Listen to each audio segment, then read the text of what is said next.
It's funny you mentioned that. I just started a CBD company. Oh, nice. Yeah. Sarah J CBD. We're going to have 3 new products. Pretty excited about that. What type of applications? I'm doing a massage oil and a lubricant. Really? And a bath bomb. That's cool. So does that absorb topically? Yeah. Really? Yeah. So it just relaxes you, or what is it? It relaxes you and can ease some pain and stuff too. I take CBD every night before I go to bed. It helps me sleep. And what is it? It just keeps anxiety away or stuff like that?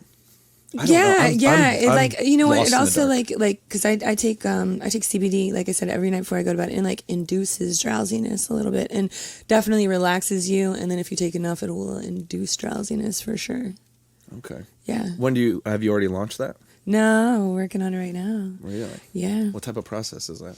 It's actually, kind of like a process, because you've got to come up with the products, the labeling, and the labeling is a little bit tricky because there's so many regulations right now. And if you don't do your labeling properly, you won't be able to sell it in certain arenas, certain markets. So yeah, just, trying to make sure that, everything, all the T's are crossed and the I's are dotted. That's a little bit of a process.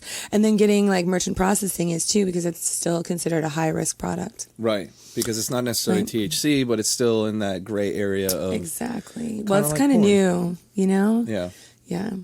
Do you have anything else? Any other industries? Non-adult stuff? Not really. Most of my stuff is pretty adult oriented. I have my own production company and management company. So Wide side, right? Yeah, good job. Everybody always pronounces it wrong. It's fine. But no, I love it, and I love the industry, so I try to put all my effort into giving back to the business. 20 years. Yeah. Isn't that funny? I think it's awesome. It's cool, but it's funny to me. I'm wow, time flies. I mean, right. Discussing more the business side of it, you've seen quite a change in the industries in 20 technology, years. Mostly. Yeah, when I started, pictures were done on film, and I got my negatives back from the photographers, and that wasn't even 1 hour photo way back then. Oh my gosh. It would take so long. The photographer would come in with this giant box, or maybe even a cooler of film, little rolls of film. Yeah. Yeah. Jeez. A lot of people don't even remember those now. No. Yeah. What is that? Yeah. It's crazy. But, technology just took off. And whenever we have a boost in technology, it really affects our industry, because so much of our industry is budget based, So Right. we have a tendency to use consumer products versus professional products as far as camera and lighting and stuff like that often, So whenever they've made things more affordable for consumers, that's when our industry is grown and changed a little bit, if you notice. Yeah. No, it's definitely become more streamlined, and people are just crank it out. 4K phones, man. I know. Just shoot on your phone, right? Exactly. You don't need anything else. Yeah. Right. Budget's gone way down. Way down. And that's another thing too, right? People shoot here, we're in sunny South Florida right here. I mean, there's going to be 11 scenes shot here today in South Florida, right? At least. So, I mean, that's got to be a drastic change from, even just 10 years ago, no? Totally. Yeah. Although, the money balance was, so different before, too. Now, so many of the performers are creating their own content, so a lot of the money is staying in the performers' hands, whereas before it was larger production companies that were cranking out the scenes, Right. We're a little bit behind the 8 ball, because typically they say porn leads the media market in terms of, transitions and innovations, but I feel like we're 5 or 6 years behind the music market.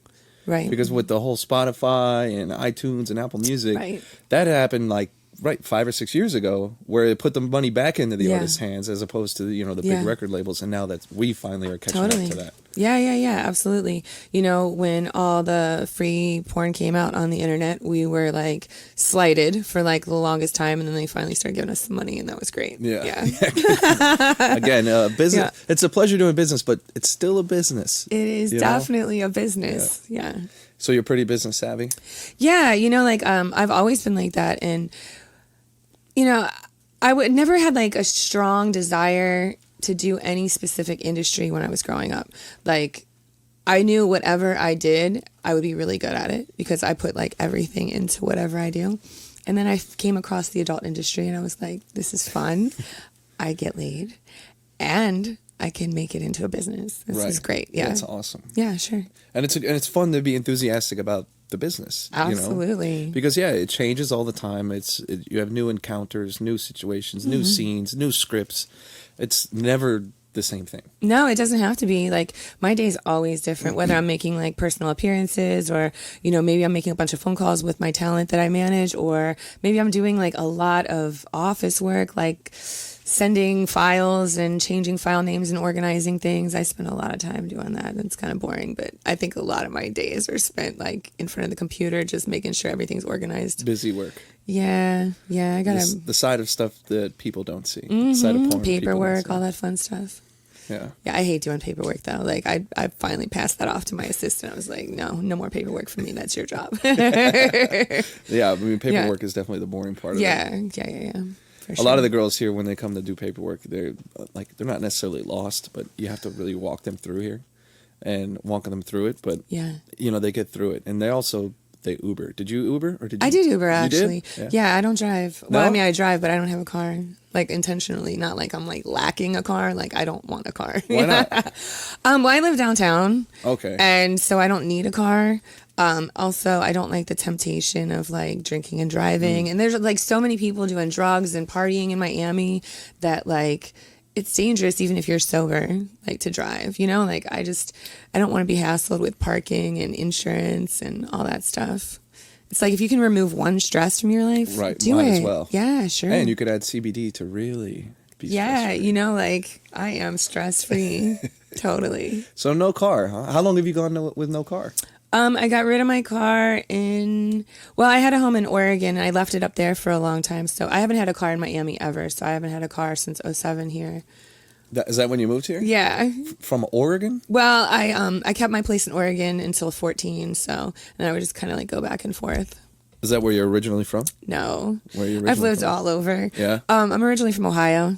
Okay. Yeah, Cincinnati, Ohio. I'm sorry to hear that. Yeah, me too. It's cool. Like, you know, we have to move on sometimes. Yeah, and you did. Totally. Good choice. Yeah. Good choice. For sure. Yeah, I don't know if anybody really wants to live in Cincy.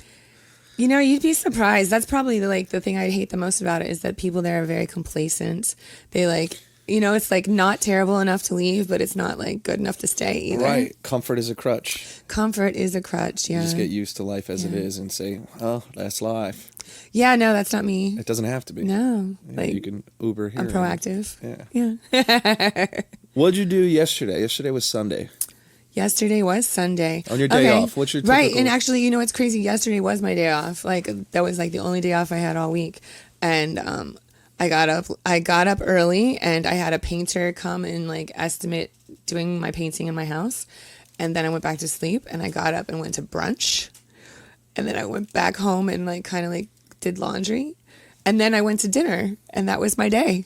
Yeah. Like, I ate twice. Yeah, it was great. What do you eat? Food, like pretty much anything. I'm saying, do you have any diet restrictions? You know, it's funny you ask if you want to hear the story. So, I do not, but it's, right. And short answer, no. Yeah, right. But the reasoning behind that is like a year and a half ago, I got hypnotized. Right? Oh, come on. No, I swear. Okay, so like, don't make fun of me. Well, all right, I'll listen. Don't knock it I'll till listen. you try it, okay? So I never ate fruits and vegetables up until a year and a half ago when I got hypnotized. I wanted to really bad, but like I had these like mental blocks against it. And so I went to a hypnotist, and I like literally walked out of there and had a salad. I'd never had a salad before. So now I eat everything. Like, I eat salads and asparagus and broccoli. And how much did this hypnotist charge you? It wasn't, it wasn't bad. It was really just reasonable. $1,500. No, it was like $250. But it worked. It totally worked. It changed my life. That's ridiculous. $250 changed my life, you know?